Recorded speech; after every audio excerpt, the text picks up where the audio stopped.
The podcast you're about to listen to, Focused on Forward, was created on Anchor. If you haven't heard about Anchor, it's the easiest way to make a podcast. Let me explain. First off, it's free. Free is always amazing. Secondly, there's a creation tool that's going to allow you to record and edit your podcast right from your phone, tablet, or computer.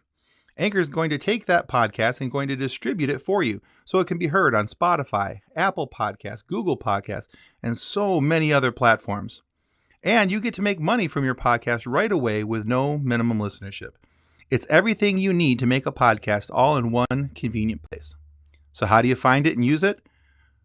Well, go to your app store, download the free Anchor app, or go to anchor.fm to get started. You too can make a podcast. You can do it with Anchor. Welcome to Focused on Forward. The purpose of this podcast is to focus on recovery from life situations. Be it a disease, chronic or acute, perhaps the loss of someone so dear to you in death, or a change of life patterns that has affected you so profoundly that you have no choice but to find your new normal and become focused on moving forward. Each episode is designed to show the positivity that people bring to each and every one of their stories, the successes they've had, ways that they have become so definitively focused on moving forward. We look forward to sharing their stories, and we hope that they inspire you just as much as they have inspired us. Thanks for listening, and enjoy the show. Hello, and welcome to Focused on Forward. Today, we're talking with Stacy Sciarra, and we're very excited to have Stacy here. Stacy's talking with us today about addiction and her journey through addiction and her sobriety. So we're actually really excited about this because over the course of the podcast, we're going to have several people who are going to come on and talk about their addiction. And why that's important is because everybody's addiction is different. How they got into their addictions, how they dealt with their addictions, how they got out of their addictions. Those are all very individual stories for each and every one of them. So Stacy, we're excited to hear about your journey. So please, whenever you're ready, share with us. Well, thank you for having me. And we'll start at the very beginning. My journey actually has two parts to it. The first part happened 24 years ago, if you can believe it. And no, actually, I'm wrong. I'm sorry. It's That's okay. It's your story. You get to tell how you want. It was 19. I'm sorry, 19 years ago. You can edit that out or something. For me, my journey started when I was living in Minnesota, and I had a new group of friends who just kind of did the normal, 22, 23-year-old thing of hanging out and whatnot. And to be clear and upfront, right away, my drug of choice happened to be cocaine.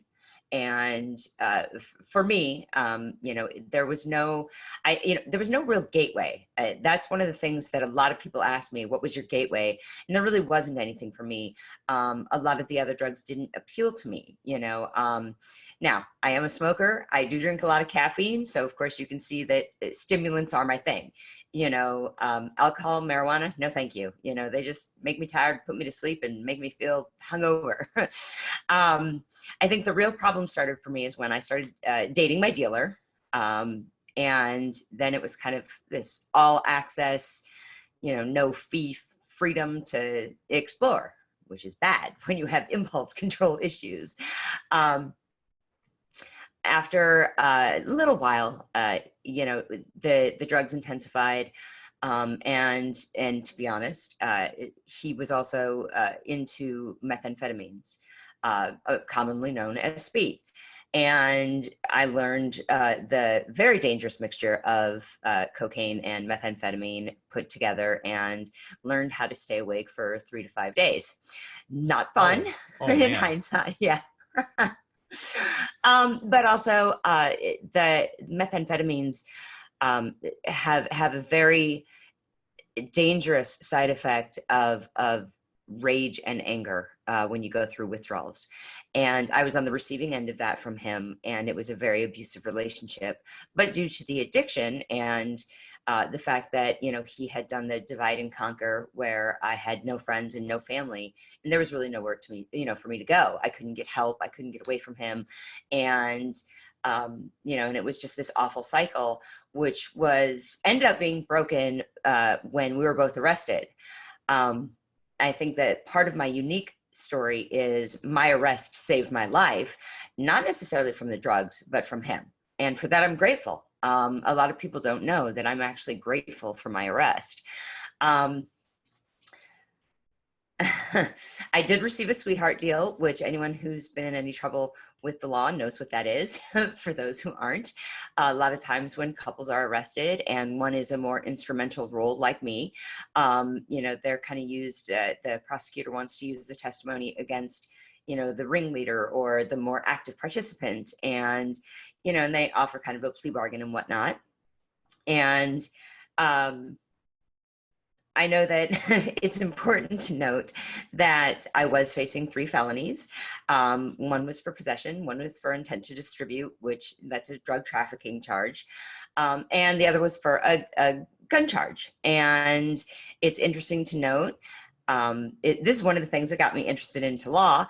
While those things were not in my physical possession, they were in the car that I was in, and so they were within arm's length, arm's reach, and so therefore they argue that it's within my control.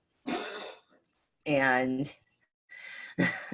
so I got down to Florida, and one of the first things I did to keep myself out of jail, because I was smart enough to know this, and the reason why it was important for me to keep myself out of jail was I was facing mandatory minimum sentencing guidelines of at least 86 months in prison.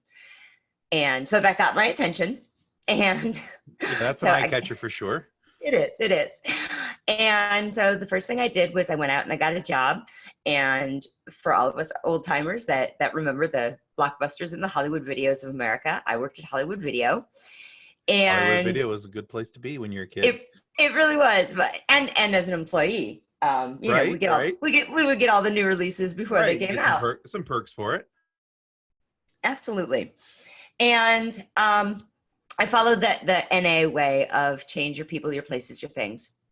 And the next thing I did was I got into school, and I found a program that was an introductory kind of, not even introductory, I don't want to call it that. So for law, presently, I'm a Florida registered paralegal. And to be a paralegal, you don't actually need any formal training. You just have to work under the guideline, under the supervision of an attorney. However, there's many, many programs. You can get a certificate, which is like a 6-week program. You can get your associate's degree, which is, what I was looking at the time. You can go on to get your bachelor's, and you can go on to get your master's. You can become certified. You can become Florida registered. There's all these different, unique ways of expanding your horizons in the law field without actually going to law school. And for me, I did not have a very good experience in high school. I was bullied a lot. I switched schools a lot. I was expelled sometimes. So for me, school was not my favorite thing. I ended up not actually graduating from high school, but getting my GED instead. So when faced with this aspect of school, I wanted something small and obtainable. And a 2-year degree seemed very small and obtainable. And so I started in with my paralegal degree, and I started doing meetings, which at this time I was not obligated to do them. I was still working my way through the court system. Excuse me. And I figured that it was, best to kind of jump right in. And I had my very best friend down here went with me because I was actually too scared to go by myself. I didn't know what to expect. I didn't know, everyone's heard of Alcoholics Anonymous. No one, it's not as, well, back then, it wasn't so freely talked about. And, so I kind of had a preview of what was to come. I went to the meetings by choice. For me, my first time through my first time through getting clean and sober was easy because of the way it happened, changing my people, my places, my things. I came from a different state. I didn't know anyone. And I obviously, had no connections down here. It was very easy the first time. And that's very important because karma kind of came back and kicked my butt. And I had to learn this a second time. So I went 16 years drug-free. I did what I had to do to get through the courts. I actually had withheld adjudication. I went back. I had my complete record expunged, which was phenomenal. It allowed me the opportunity to continue on, with anything. I can pursue anything, and I have no criminal background. That's awesome. And yes, and it did take a lot of hard work, but not really. Like it was amazing to me to see how well I could do when given. I don't want to say it's not given the opportunity. I had the opportunity the whole time, but I had a little bit better motivation this time. I wanted to be able to prove to the courts, hey, I'm a good person. And it was interesting because by the time I did that, I had my associate's degree, and I graduated with my associate's degree with honors, which I was pretty proud of myself for that, because I didn't know I was I was like, what? I have a brain. Well, for someone who doesn't like school, and that's pretty awesome. Right. And then I surprised myself even further, by wanting to go on and get my bachelor's degree. I was just sitting there with my degree, and I said, I can take this another step further, and it's only 2 more years. And at the time I was married to the military, and my husband at the time deployed a lot. So I kind of had a lot of time on my hands. And so I went back and I got my second degree, and imagine this, I graduated with my bachelor's magna cum laude. And that was here's one, it's a little bit of a side note, but I think that it's important, being focused on forward. I wrote back to the judge that went ahead and granted my expungement, and as well as the judge that I had originally. 2 different judges. The first one, Judge Lynch, which was scary because his last name was Lynch. And the second one, the second one was Judge Stacy, which was really weird. He's the judge that I went to before my expungement hearing, and he was making jokes. Like, here I am, afraid, my future's on the line. He has to make this decision. And the first thing he says to me is, oh, your name's Stacy. If you married my son, you'd be Stacy. And I was like, do I laugh at that? And what's going on? It was very surreal. Well, yeah, on the other hand, though, it's, at least for me, I always find it nice when somebody's able to cut tension with humor. So for me, yes, I probably would have laughed a little bit. Yeah. I don't know how much I would have laughed in that instance, but yeah, looking back on it, I think right. you find more humor than probably Absolutely. Absolutely. But, after going through that many years of school, and I was very lucky in the sense that my parents very much supported me going to school. And as long as I got good grades, which they never really qualified what good grades were, but I took it to mean that I had to get straight A's. They allowed me to take any class I wanted, as much as I wanted, and they would pay for my school after I had I had to prove myself for the first couple of semesters when I was getting my associate's degree. But then beyond that, they saw my success and wanted to foster that. So I was very lucky. I was very, very lucky for that. And, and so I took all these classes that were even above and beyond what I needed for my degree. And, and I graduated, with my bachelor's degree. I think I already mentioned this, but I'm very proud of the fact that it's magna cum laude.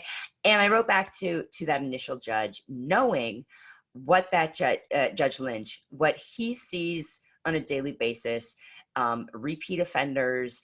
I know that everyone kind of gets a second chance when you have that passive involvement or that instrumental involvement rather than the primary involvement. But I wrote out to this judge every single thing and accomplishment and where I was at in my life, and I thanked him for giving me that opportunity.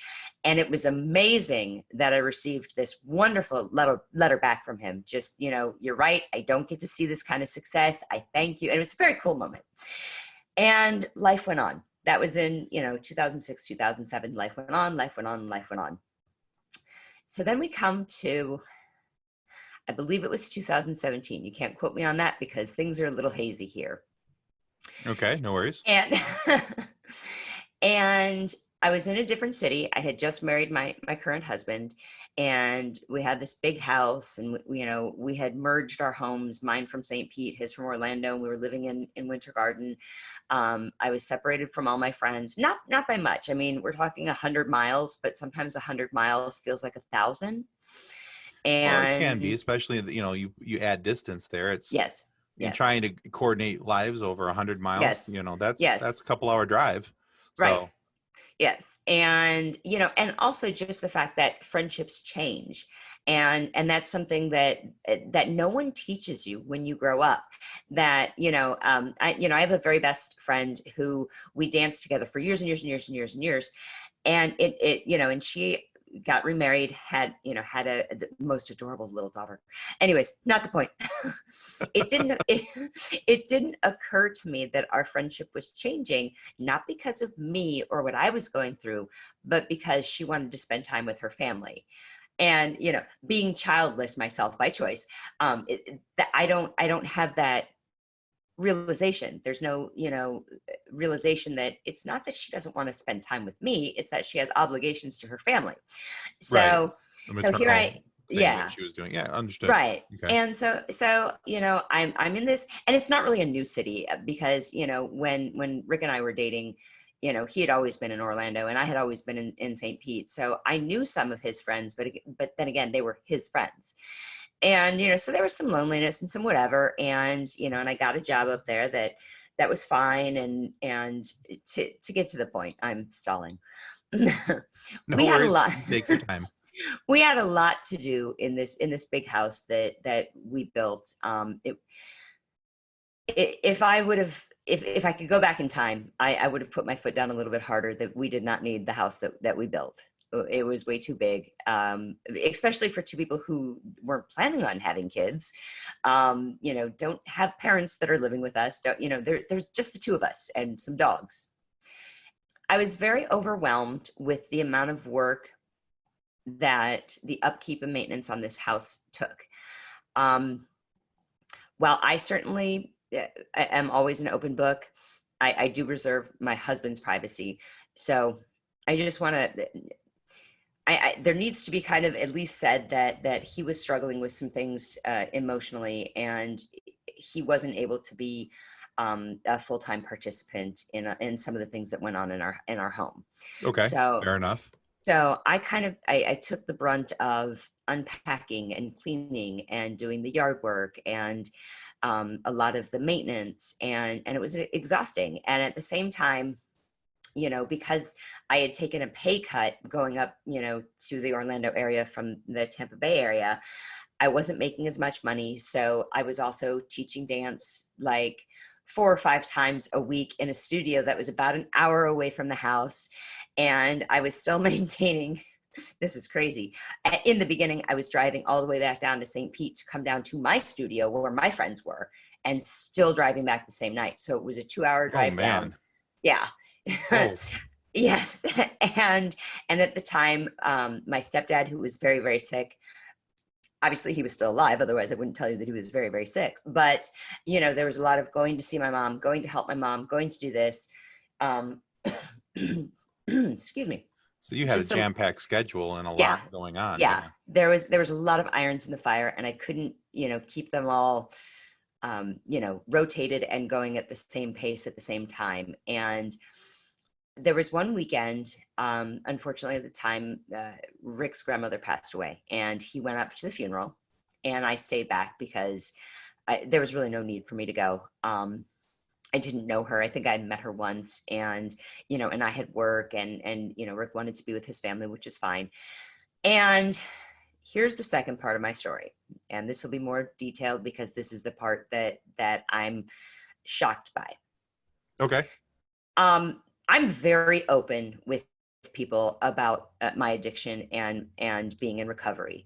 Um, I think that one of the main things that I learned from the rooms is, tattle on your disease as much as possible, and you keep it at bay. It doesn't sneak up on you, and that sort of thing. So one of my friends, one of the girls I worked with, I had been complaining about how I was so tired, I had so much to do, and blah blah blah blah blah blah.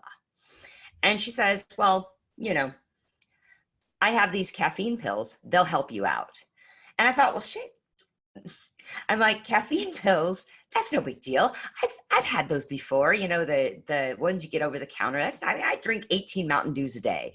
And I was like, yeah, sure. Okay. Give them to me, whatever.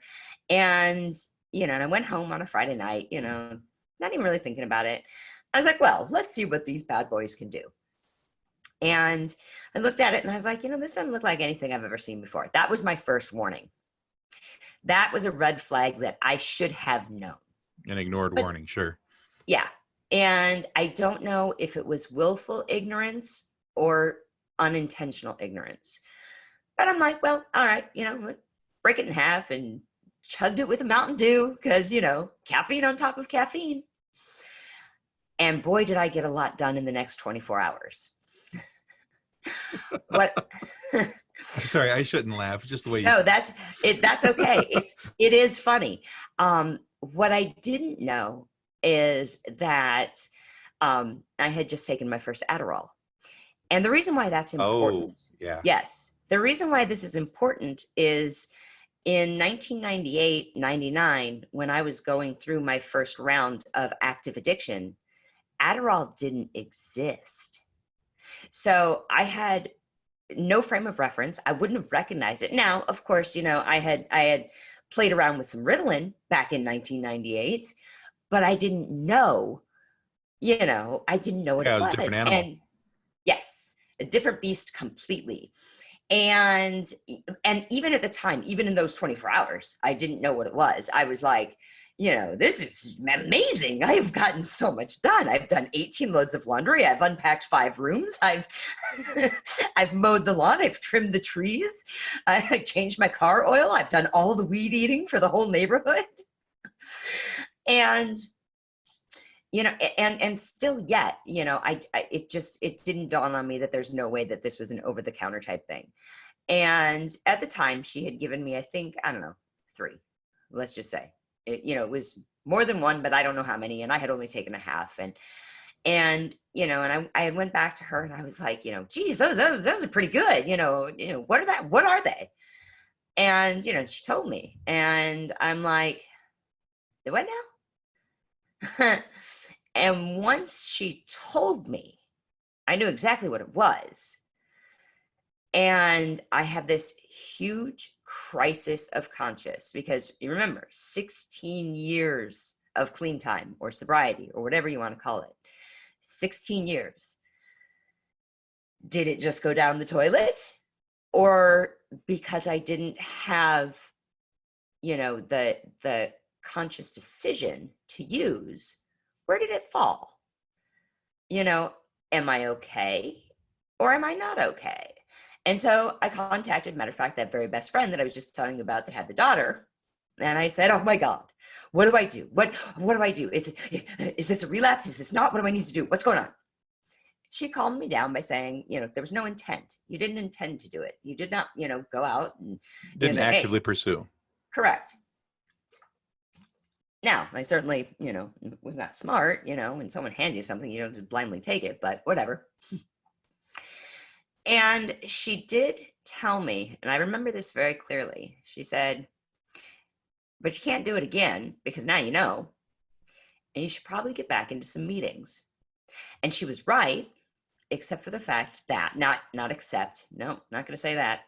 The problem being, I still had all those irons in the fire, and now I'm in a new city where I don't know anybody. I don't even know the area that well. And I was too embarrassed to tell my husband what happened. I was too embarrassed to tell anyone what happened, because that was the second thing. The shame and the guilt and the embarrassment. I should have known better than to ignore it. So you bared the burden of the shame. I did. And, even though I had talked to my best friend about it, and she kind of, she gave me the, you can maintain your sobriety by moving forward because you didn't make this voluntary choice. It just happened. Do the right thing. But there was no one, like, I should have called I should have called a sponsor, but at the time I didn't have a sponsor, because during the times when I was married to the military, we moved around so much that I didn't have a regular sponsor by the time I got back to Florida. And my pompous self thought, well, at the time I got back to Florida, I'm like, well, I have 10 years of sobriety. I don't need a sponsor. Yes, everybody needs a sponsor. For anyone out there who is dealing with this, everyone needs a sponsor. You always need someone that has more experience, more clean time, more sobriety, more whatever than you, no matter how long you've had. And about a month later, I found myself in the same position. This time I don't even think that my husband was gone. I think I just, knew that there was too much to do and he couldn't assist me. And I was like, well, I got a couple of those little I got things some pills left. over here. Yes. Yeah. And that was the other stupid thing. You I held on to held them. on to, yep. I held on to them once I knew what they were.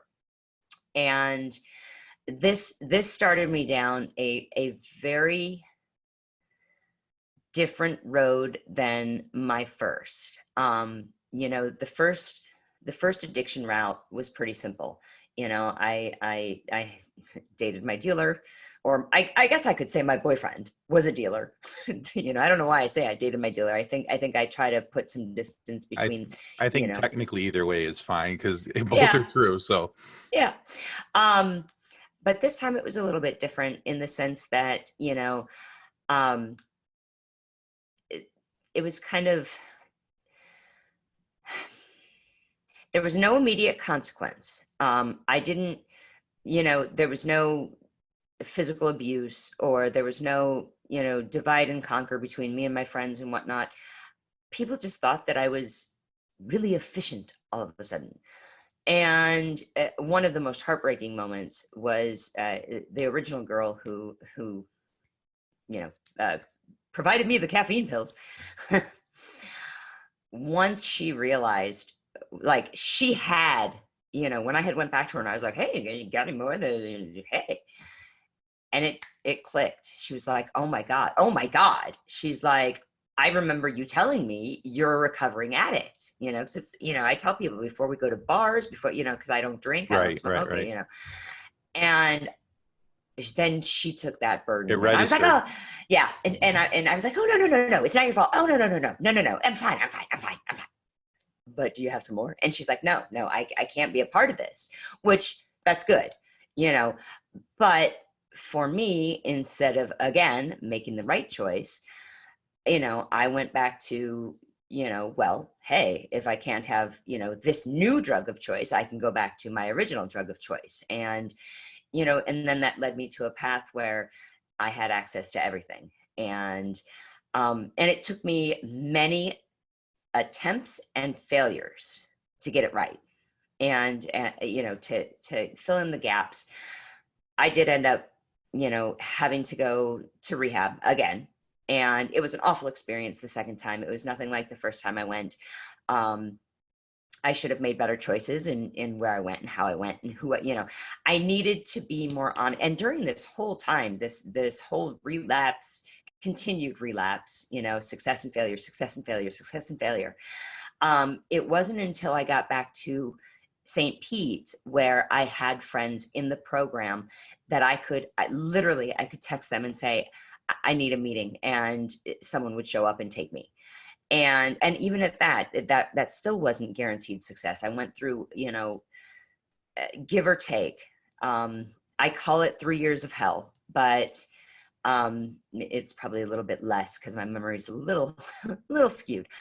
But what I came out with, and I had to hit a true bottom, a very, very true bottom. And I think that it had to happen in kind of in parallel with, unfortunately, what my husband was going through. We both had to hit this bottom together. His not drug related, not alcohol related, nothing like that. Understood. Yeah. But when we truly hit the bottom, I had, I wasn't I wasn't finding jobs that I could stay at because I'd go and I, and I, and I'd have my clean time for, 8 weeks or 2 months or something like that. And it would get back in my head, I can use just one more time. And then it would start everything all over again. And, for me, I think the strongest thing that got me into and kept me, was this awful, awful year that we have been in as far as the world. But for me, I got a new job at the beginning of this year. And at the same time, my mom, I love her. She's a very wonderful Jewish mother. Um, take from that what you will. But she had left for a 4-month cruise around the world. And so I kind of didn't have that, sometimes outlet, sometimes stress. My husband's mother was down here visiting. She is the most wonderful woman in the world. She's, I mean, just this adorable little wonderful, I can't even describe her, but she's a very loving, caring, supportive, warm type woman. And I also had my aunt who, she was down here at the same time too. So I had a lot of good that happened all at once at the beginning of this year. And I already had some clean time on my side, but going into this year, I was like, I can't screw this up. I have been given, by my higher power, I have been given all the tools, all the advantages, everything. I need to use them now. And one of the best things is I happen to have a therapist who understands addiction on a personal level. And so over the, and I've been meeting with him for years, and he would walk me through, every time that I would try and I would fail. He never made me feel guilty. Instead, he would say, okay, how are you going to fix this? Good therapist. And, so here I've had all these tools. I'm walking into January, new job, a lot of the stressors of my life taken out, a lot of good things coming in. And, then 2 months into this year, we hit the pandemic. And my employer closed us down and sent us home March 19th. And here I am in the house. And the first month was fine because, we came home, we were working, we're supposed to do 2 or 3 weeks. 2 or 3 weeks turned into 2 or 3 months. And all of a sudden one day, one of the things that I found remarkable was 2 or 3 months into this work at home. So April, May-ish. I had the realization that I did not have the urge to use at all in isolation. And that would have been the easiest time to use because I'm not expected to go anywhere. No one was really doing the, let's talk on the phone thing because everyone's been so busy. My job doesn't require Zoom meetings. So, I could have, looked like the whatever cat dragged in and no one would have known. Additionally, my employer is very generous with their PTO time. So it's not like I would have, raised any red flags if I took some time off. And I was so proud of that. And I was so aware of that. And so, I get on my virtual video teleconference therapy session. And I'm like, guess what? I haven't had the desire to use. I was very excited. Very excited. And, and my therapist said, but have you been going to meetings?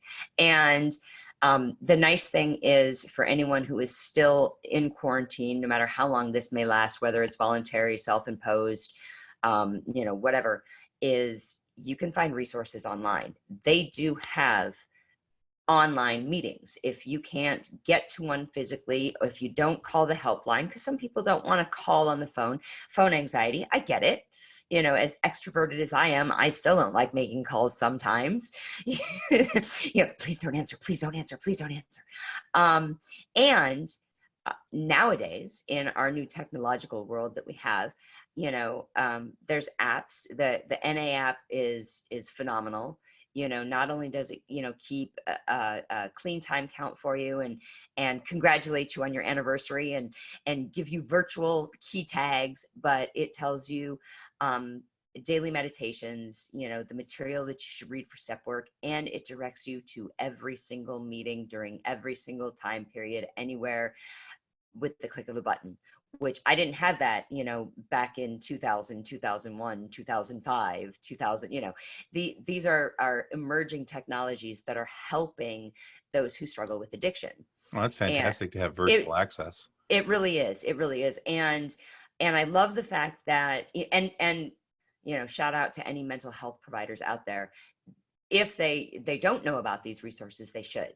One of the best, I'm going to give them a shout out because it's what I do, is intherooms.com. It's very easy to get in there. There's the, two sides to meetings. There's, getting hope and strength from other people's experience. And then there's the side of, the newcomer, that you remember what it was like when you first drug your tushy into one of those meetings because you'd hit rock bottom and it was awful. And it's awful. The withdrawal from, some of the drugs that I did, not just physically, but moreover, emotionally, the toll that it takes on your mental health. I mean, sure. Yeah.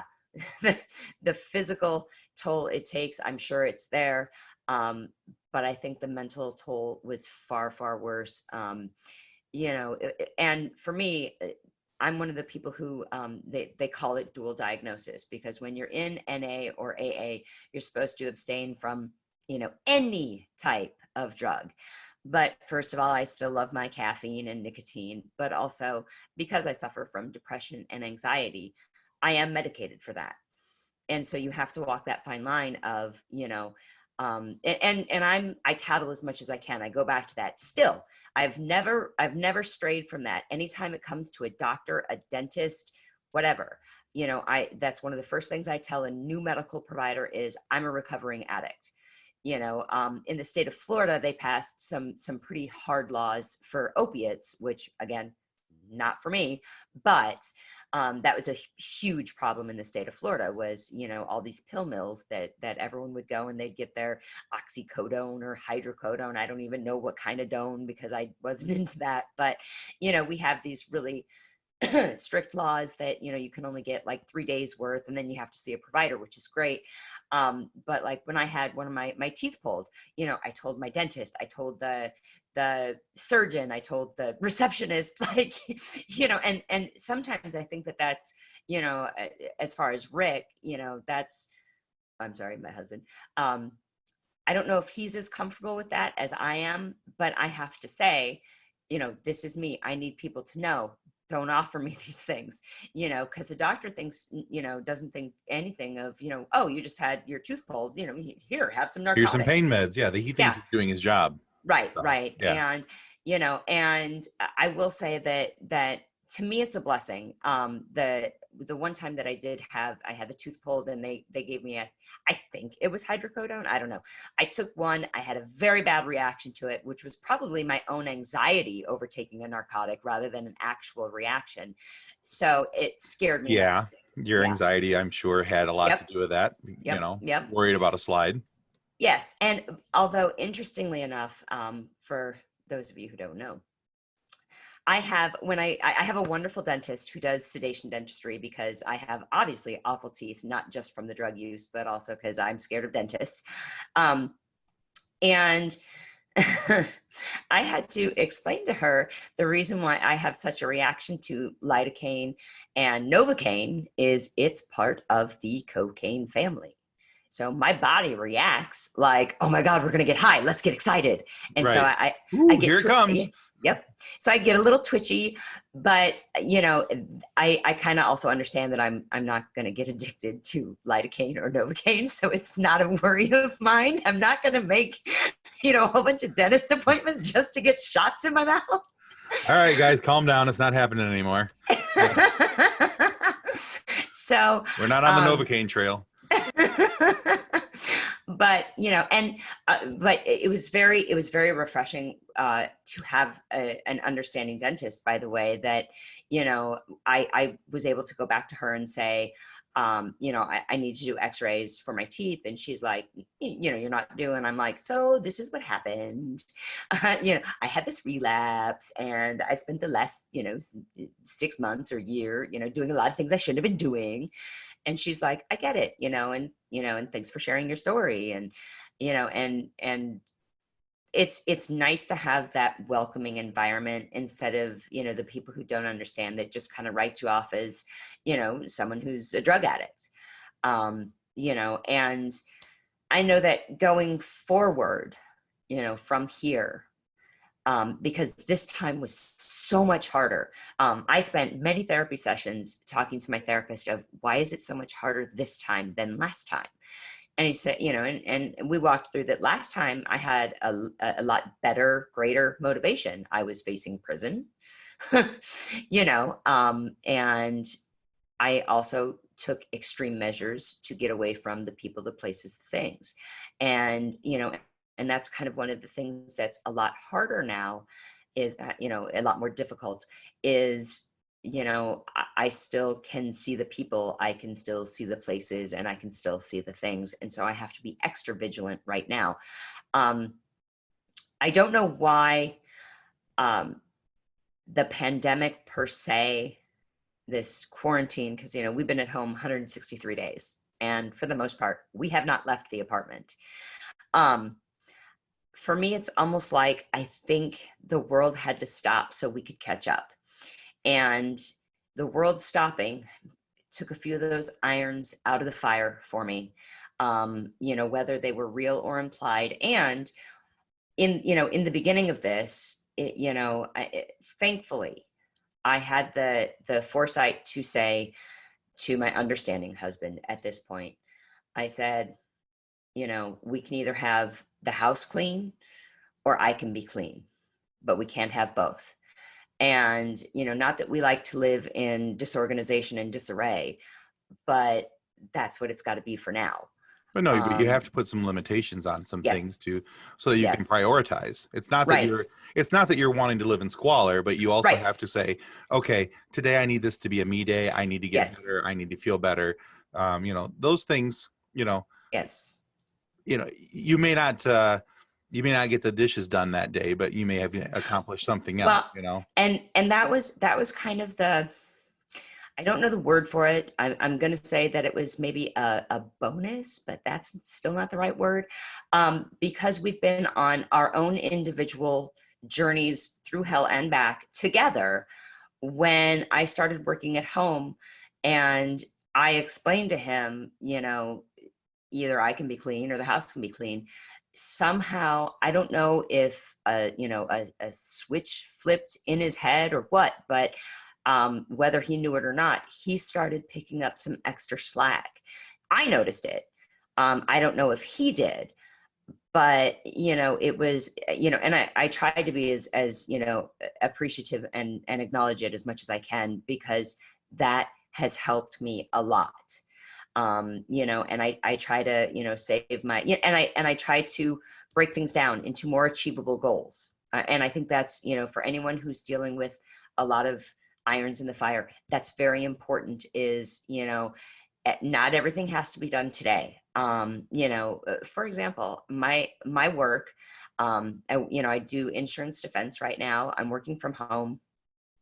I have the ability to work overtime. I have the work which would keep me busy for 12 hours a day, 7 days a week. But I also know that emotionally, I can't handle that. And physically, I can't do that. So I have to set my own limitations. I have to be aware of them. And I have to, I have to constantly tattle on my disease. I have to check, all the boxes this time, and I will, they always say, keep it one day at a time, one day at a time. And I never realized that until this time, specifically this year, this experience, this time around. And it almost feels better than the first time around, because the first time around was very easy for me. And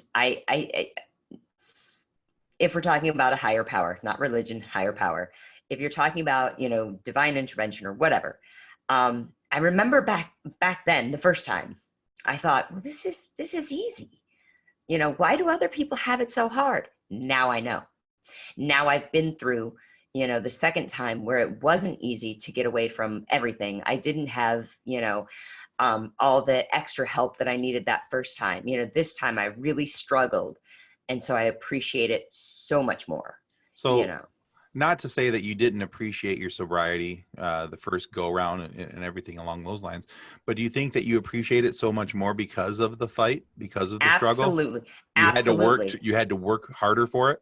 Absolutely. And to be fair and honest, I don't think I appreciated it the first time, because the first time it was so easy. I never really thought about it. I was more focused on, staying out of jail, getting my degree, again, being married to the military, it was a totally different beast. But, there were days, weeks, months where I didn't even think about it, but this time, the struggle was so hard. I mean, and I know that I lost friends this time around, because they didn't understand the struggle with relapse and addiction. And it was just like, oh, again, you're starting over again. But those that are in the rooms and in the program, they get it. They understand. And like I said, I have a great therapist who, even if I said to him today, oh, I relapsed, he would just say, okay, now what? Let's move on.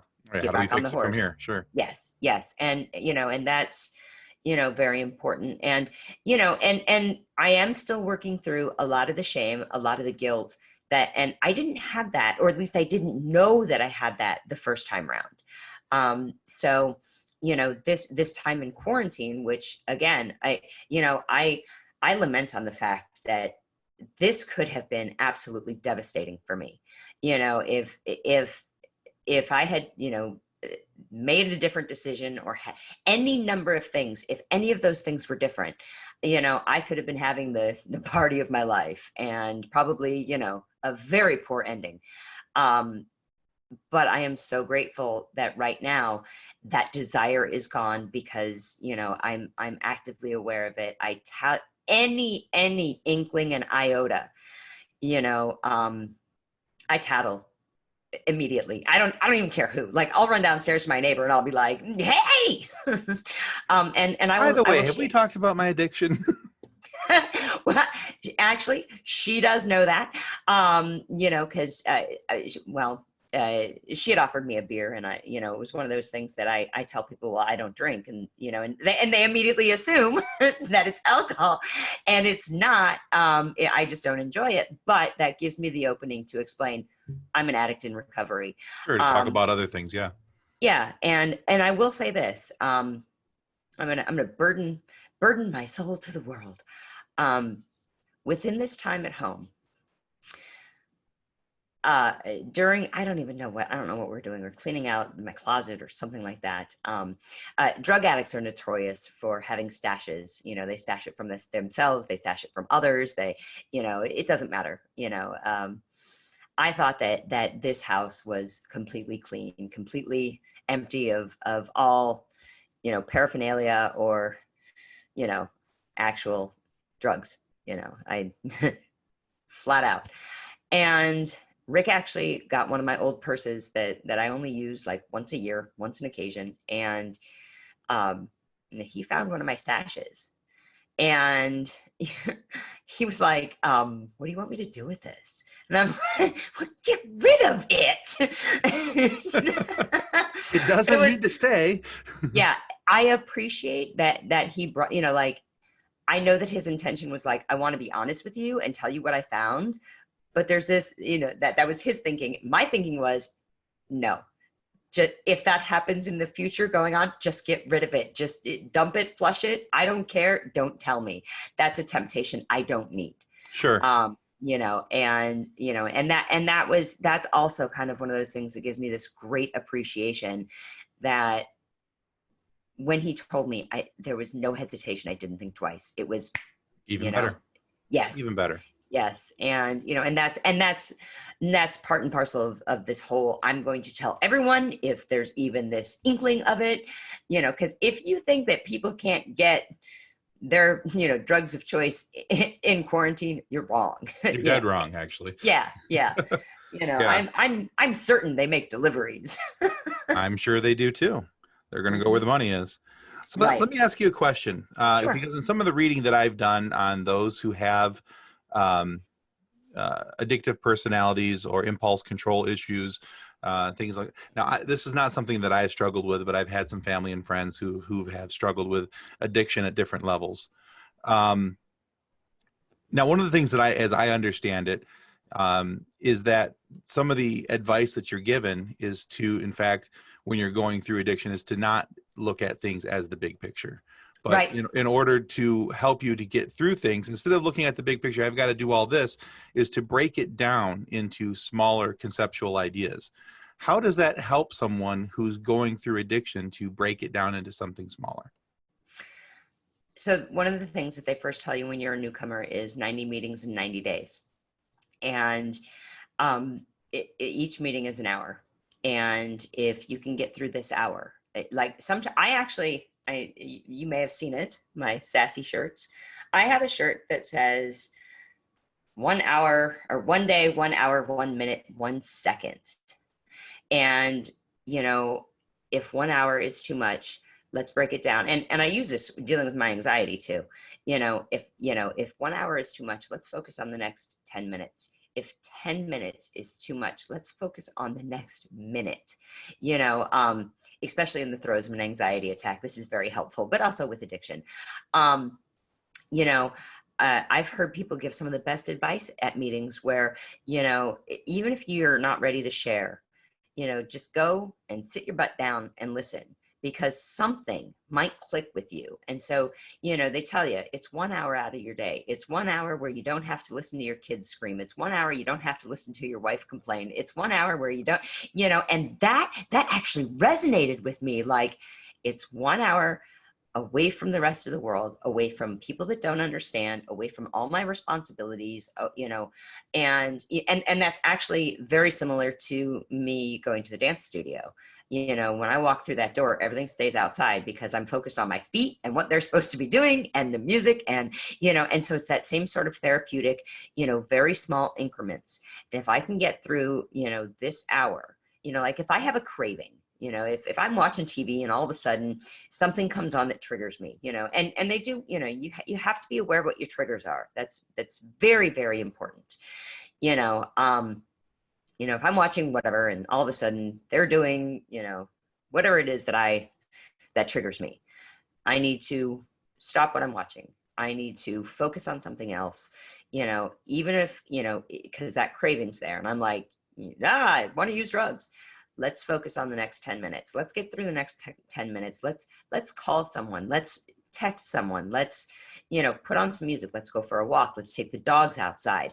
Go take a shower. Anything that will get you through that moment, that gets you through that craving, because cravings don't, they don't last forever. When you're quitting smoking, that's the same sort of thing that they tell you. Your cravings only last 5 minutes, and then your brain goes somewhere else. I don't know if that timing is true, but I use that as my baseline.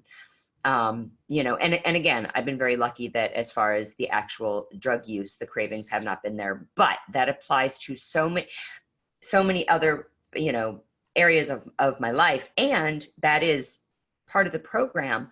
They tell you, apply these principles to all your affairs, when you're doing your step work, and you're learning about the principles of how the program works. The things that work to keep me sober will also help me put my life back together. And somewhere along the line, I didn't get that the first time. I had to repeat that mistake because I didn't get it. Honestly, the first time I went through the program, I never did step work. I didn't, I went to the meetings, I ran meetings, I was in, Fort Hood, Texas, and they only had one meeting once a day. And actually they only had it, they didn't even have it every day. They had Tuesdays and Thursdays, and I think Saturdays. So, one of the conditions when got away from prison, one of my probation conditions was that I had to go to NA twice a week, which is really hard for a court to enforce because it's an anonymous program. But, everyone signs off on the little sheets and whatnot. And the problem was I used to panic because this was during when I was, in school as well. I was at in-campus type school, not online. And so if a class ran late and I couldn't get to the meeting and I would miss a meeting, I'm like, oh my God, what am I going to do? And, and one of the first sponsors that I really had, she had said, and this is also very common in NA, it only takes 2 to make a meeting. And, and so you get 2 addicts that sit down and, they can back and forth it. There's your meeting. So there's a lot of wisdom and a lot of knowledge that I have, but I haven't tapped into in a long time. And I'm applying that now. Very common. And again, I'm using generic terms.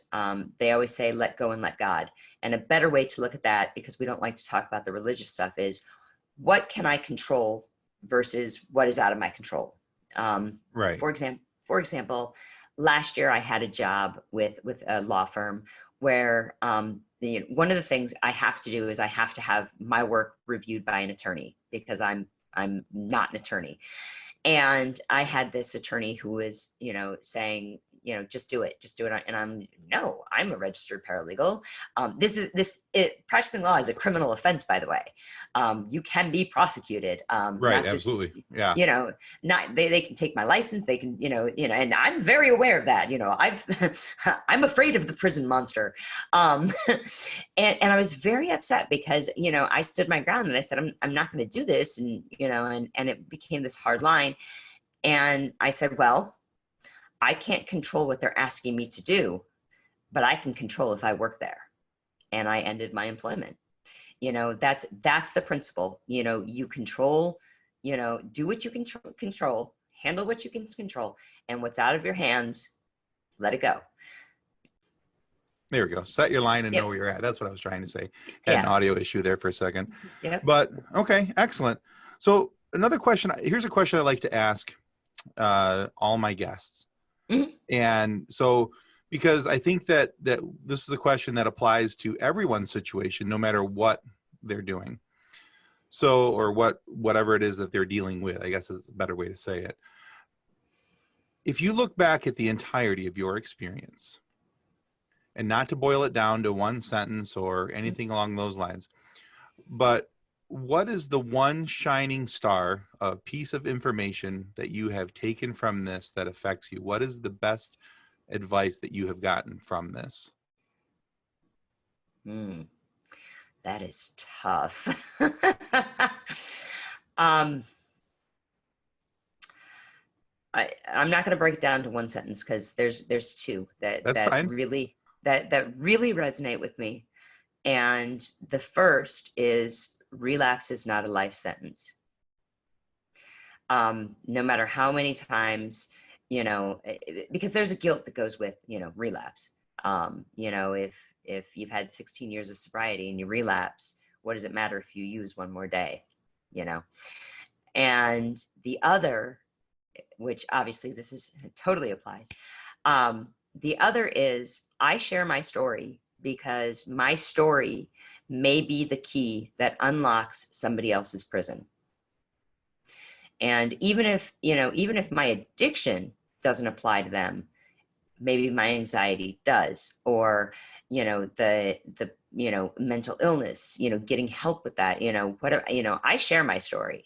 I've kept it, mostly rosy for all intents and purposes here, but, in the rooms, we get brutal, we get honest, Sure. and it has to be, you have to have, you have to be honest with yourself first, because I did a lot of lying to myself in those, first couple of months in addiction, in relapse, active addiction, relapse, and we use those, synonymously. But definitely, relapse is not a life sentence, and my story may be the key that unlocks somebody else's prison. And I think that's the most, hit me like a ton of bricks, because listening to the stories that I did, I wonder which one was it that unlocked my prison. I don't know, but I know that it was somewhere, it was something, and it might've been the guy that said, hey, sitting in a meeting, even if you think you don't need it, you need it. Even if it's just 1 hour away from all your responsibilities, or, the cats and the dogs fighting or whatever, it's a place where you can go and get some, serenity and some peace, and, and either you get hope, wisdom, and experience, or you remember why you don't want to be that newcomer sitting with day one, Right. So. Well, and I think your second piece of advice there about unlocking Mm-hmm. someone else's prison, Yeah. sharing your story, I think that goes very well, almost hand in hand with what we're doing here. Yes. Because if you go throughout all the episodes, people are sharing what they've done or what they've endured in their life and how they got through it. And that's the thing. We look at the positivity of it. Yeah, you've had some issues. That's for certain. You've had some things to overcome, some things to work on. But I do, one of the things that I think is worth noting, and so for the listeners, Stacy, in my opinion, is one of the most positive people that I've met. Thank you. You're ridiculously positive, and you have a great outlook on a great many things, and so that's why I was so hopeful that when I asked you to be on the show, that you would say yes, because of your outlook on things. Yeah. And also, Stacy is one of the more giving people that I have ever met in my life. So just a little bit of background. Stacy and I met on Facebook through a music challenge group that we're both members of. Last year, when my daughter Kendall was in the hospital, Stacy volunteered to send my daughter some gifts.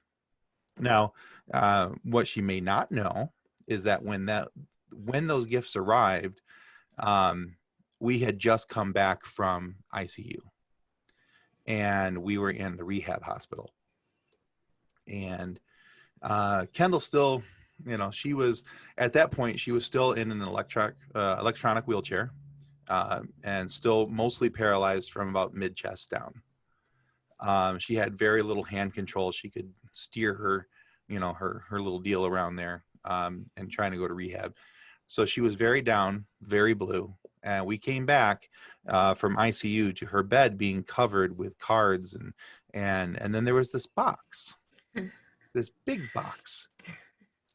And so just, I never, I've said, I know I've typed the words thank you to you, but I think it's also important for you to know how big of an impact that had on Kendall.